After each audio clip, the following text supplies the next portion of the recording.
Hi, this is Kevin Baumer, CML Deputy Director, and welcome to the last edition in March of the CML Statehouse Report. We are getting close to the last 30 days of the session, and there is a lot going on. I'm going to talk only about a few things today and go rather quickly. I know my colleagues have some other stuff to cover. I want to talk first about marijuana. There was a lot of activity in the legislature this week. First was marijuana hospitality establishments. That's House Bill 1230, a complete local option bill to allow marijuana hospitality establishments for on-premise consumption, one version or one type with on-site sales and one type without. The type without is very similar to what Denver has already authorized. House Bill 1230 would codify that, create local options. We did get an amendment on the bill that makes it crystal clear that the exemption in the Colorado Clean Indoor Air Act for marijuana smoke is purely at local option. And so with that, we've withdrawn our opposition to House Bill 1230. That was heard in committee and is moving on next to the Finance Committee in the House, but it's not yet scheduled. House Bill 1234, this is this year's version of delivery and was heard in committee, but has not been voted on yet. There were a ton of amendments that were offered or asked to be offered and considered by the committee. That volume of amendments had some of the committee members a little wary of voting on the bill until they understood what they all did. One of them was key to CML dropping our opposition to the bill, which we will do if it is adopted. And it's language that completely clarifies that regardless of your status on marijuana, medical marijuana or retail marijuana, the delivery is prohibited. And only for those that have opted in can you then have another affirmative decision to allow delivery. It also clearly prohibits cross-jurisdictional delivery of marijuana unless the local government has allowed it. So complete local control, and this bill really hinges not so much on that, but there's a lot of infighting within the industry, a lot of testimony, both for and against from marijuana retail industry folks, and what that does to the future of the bill we'll see. We do know that the committee will adopt the amendment that we've asked for, and if it does move on, we'll be able to withdraw our opposition, but it has not been heard. It'll be reheard in committee on Tuesday, April 2nd. And then two sunset bills, which we're just now looking at, both the medical marijuana code and the retail marijuana code are sunsetting this year, which means they have to be reenacted. Sunset bills have the ability to then have other things added to them in the process of reenactment, as opposed to having a standalone bill. It's something we have to watch very carefully to make sure nothing crazy gets in there, and also look for opportunities to make any improvements if necessary. We're just now reviewing those as they were just introduced. Last, similar but not exactly the same, is hemp. Senate Bill 220 was just, I should mention the marijuana bills are 218 and 224, the sunset bills. Senate Bill 220 is a hemp regulation bill, and we're just now looking at this for the first time as well. The intent of the bill is to align with the federal farm bill that just passed, because there are some discrepancies there. We'll have a little bit more to say about that next week. Two other remaining issues. One I've talked about a lot. It's the Family Medical Leave Insurance Bill. It's not yet been rescheduled, but there's a lot of discussion about amendments to scale the bill back. It was heard in committee, and we testified in opposition to the bill. What we're hearing about amendments may actually be good in terms of us being able to remove opposition, but there's still a lot to go on that, so stay tuned. I'm very pleased with the progress that we're making on that. And last but not least, there are two bills related to state and TABOR and debrucing. This is House Bill 1257 and House Bill 1258. They go together. They're sponsored by the Speaker of the House, and Representative Becker and Representative McCluskey. They will do two things. The first bill, 1257, would place a question on the ballot. It would be known as Proposition CC. That question would ask voters if the state may permanently retain revenue in excess of the TABOR revenue limit, known as debrucing. Many municipalities have done this, so we're no stranger to it at the local level. The question does specify that if voters approve, then the revenue retained would go in equal parts to K through 12, higher ed, and transportation. House Bill 1258 is a companion that becomes effective if voters approve Proposition CC, and specifies how that revenue will be distributed. On the transportation revenue, it will be distributed through the traditional HUTF formula, which does have money for municipalities in terms of for roads, but also 10% of the state highway fund is for transit, so we see some potential transit dollars as well.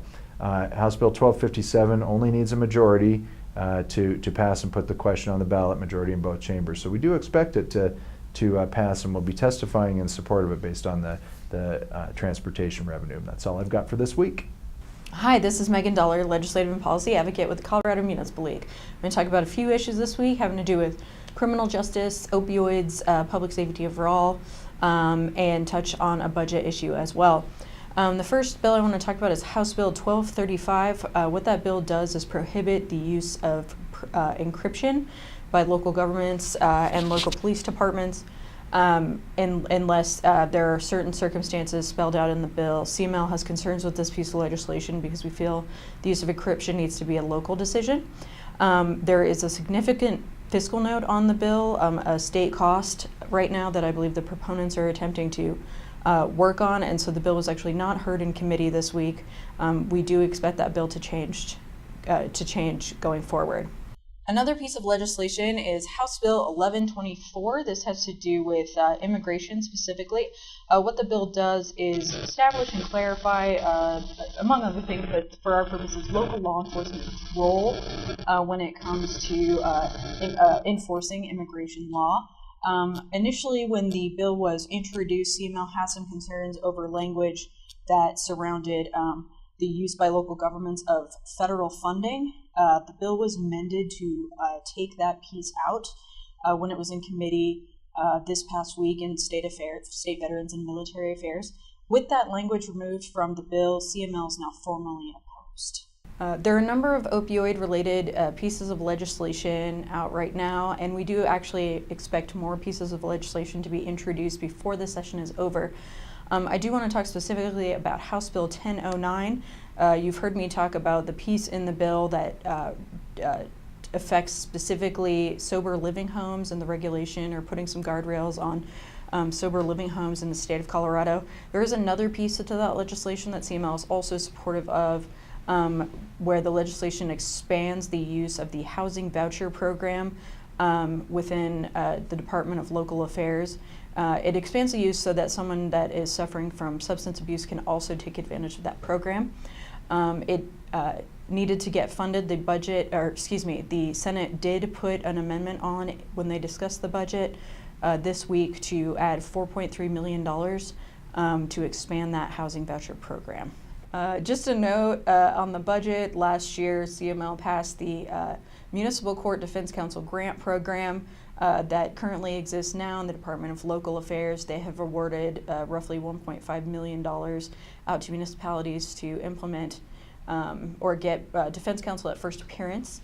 That program was funded again, ongoing with another $2 million this year, and CML will continue to make sure that that stays in the budget as it moves through the process. Hi everybody, Brandy Dilling here with the Colorado Municipal League. I have 3 bills to go over today, 2 of which will sound pretty familiar to you and one that is brand new. I'll start with the new one, that's Senate Bill 212. This is a bill that will provide $10 million in grant funding for the state water plan, in particular projects that local governments and other public entities as well as some private entities are able to apply for. So for instance, if a local government wants to do a water storage project or a water conservation project or a watershed health project, they may apply to the Colorado Water Conservation Board, or otherwise known as the CWCB, for some matching dollars and move forward with that. This bill is considered an orbital bill, which means that it follows in tandem with the long bill or the budget, and will move through each chamber as the long bill does. So Senate Bill 212 was heard in the Senate and passed out of the Senate and is now headed over to the House and will continue to follow it. CML is supporting it and is letting folks know that we support it. The next bill I want to go over is our Energy Code bill. This is House Bill 1260. If you guys recall, we went over this quickly last week. This bill is more or less a bill that will require that when a local government is updating their building codes, they adopt one of the 3 most recent energy codes that are out there. Originally, when we sat down with the bill sponsor and proponents of the bill, they wanted to require that we update to the 2 most recent energy codes, but we asked that we expand it to 3 years. This will make it a little bit more easy for some of our folks to get updated when they are updating their building codes. The other thing I would flag is, in previous years when this legislation has been introduced, there is a mandatory update to energy codes, regardless of whether or not you're updating your building code. And so now this is just kind of creating an opportunity to update when the local government is ready to address their building codes. Okay, the last bill I'm going to cover is the big oil and gas bill, Senate Bill 181. We've been providing updates for the last couple weeks, and we are now looking at amendments that were adopted on the House floor during second reading. I'm going to go through those here quickly. There were several amendments. The First Amendment clarified extraterritorial jurisdiction. This is a CCI amendment and one that CML heavily lobbied in conjunction with CCI. The next amendment was a technical cleanup that just addressed that the technical board provide only technical assistance to local governments and not provide an economic forecast or projections on things. It is the technical board's entire duty is to help create implementation and not make some suggestions on what economic issues may occur. And the Third Amendment struck the reporting requirement for the COGCC director to suggest professionalizing the commission. This was struck because there's an additional amendment that requires that the commission now become professionalized. There was some removal of duplicative language that focused on local government preemption. CML did support this. This was a good move. It just helped clean up the bill a little bit. There was an amendment that created more ALJs, or basically administrative law judges, as well as hearing officers within the COGCC. The next amendment addressed issues with sage grouse. If you guys have been following along on the West Slope in particular, there have been some ongoing negotiations with the Department of Natural Resources and the federal government on dealing with sage grouse as an endangered species. This helps address that issue as it pertains to oil and gas development. The next amendment changes the number of consenting owners when being pooled. If you remember, as originally introduced, the bill increased that number to 50%. The House now has dropped it to 45%. In addition, they also clearly identified that royalty rates be paid out at 13% for gas wells and 16% for oil wells. The next amendment is limiting local government's downhole authority. This was a CML requested amendment and something that we've heard very clearly from you and others, from our membership and others, including the industry, that there needed to be some clarity around. In addition, this amendment also clarified that it does not diminish a local government's ability to regulate air quality if they so choose. The next amendment clarifies that the COGCC cannot refuse a permit, but instead can delay a permit if there are concerns with that particular permit. This will help alleviate concerns about creating, a de facto ban or kind of arbitrarily deciding on permits. And then finally, the last amendment clarifies that the Air Quality Commission and the COGCC work in tandem with each other on regulations, and that also air quality leaks can be repaired. So Senate Bill 181 was heard on thirds this morning and actually passed out of the Senate 36 to 28 with one excused, and is now headed back to the Senate for concurrence. And then once it makes it out of the Senate, will be headed to the governor's desk. Another busy week down at the Colorado Capitol. I've been working on several pieces of legislation. The first one is House Bill 1239 that was up in committee on Tuesday evening. This bill would create a 7-member grant program housed in the Department of Local Affairs and would oversee some additional funding, state funding, to help boost hard-to-count areas in Colorado for the upcoming 2020 decennial census. The bill passed 7-2, so it won't be the bill that is actually isn't going to be the contentious piece of the legislation, but rather the appropriation clause that's attached to it. The bill heads to the Appropriations Committee now. They're currently asking for about $12 million to help fund that grant program in 2020. But we'll see how it goes and see how much money they actually come up with. I know the budget forecast was not as strong as expected, and so there's a limited amount of money for a lot of these additional programs. So we'll see whether it's 12 million, whether it's 6 million. But we are working hard to make sure that the grant program is established, and there will be some money attached to it before the bill is finally passed. So stay tuned on that one. Also, the Colorado State Senate took up the long bill, aka the budget, this week.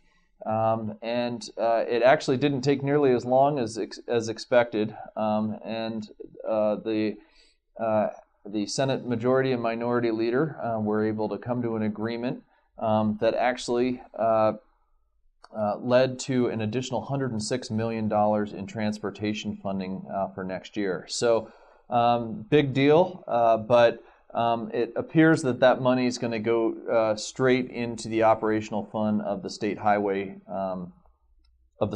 fund, and won't be going through the highway users tax fund, which would have provided an additional allocation to local governments. So there won't be any municipal share back.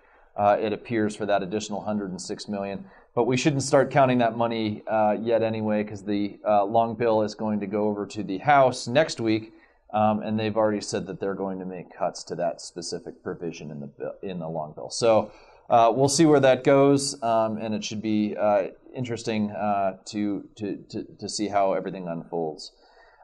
Next week, also, Senate Bill 144. I've talked about this bill repeatedly. It's dealing with motorcycles that approach intersections without properly triggering the signal to change the lights at intersections. It's creating problems for motorcyclists. We were able to deal with an amendment that dealt with some of the public safety concerns that we had with the bill, and got us to a place where we are now neutral. But we're going to be closely monitoring that bill as it switches chambers over to the House, and making sure that those amendments stay on.